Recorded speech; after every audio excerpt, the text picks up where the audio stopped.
Ήταν απόγευμα στο μάξι και ακούγαμε πάλι και σκεφτόμουν ότι θέλω να σου γράψω ένα τραγούδι να ακούσω όταν πηγαίνεις στη δουλειά το πρωί, όταν κολλάς στην Κηφισίας λίγο πριν το δαχτυλίδι. Μα όσο κι αν θέλω να χορεύω σαν να μην με νοιάζει, ξέρω πως έχω ένα βαρύδι που πλακώνει την ψυχή μου κι έτσι δεν μπορώ να ανέβω στη σκηνή ή έστω σε καμιά ταράτσα να τα πω.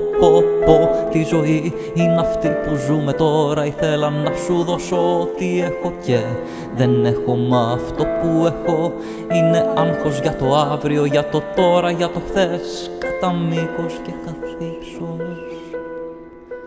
Τι να κάνω, τον εαυτό μου χάνω.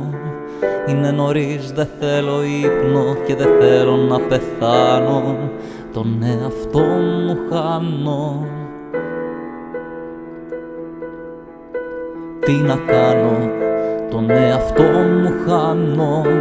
Είναι νωρίς, δεν θέλω ύπνο και δεν θέλω να πεθάνω.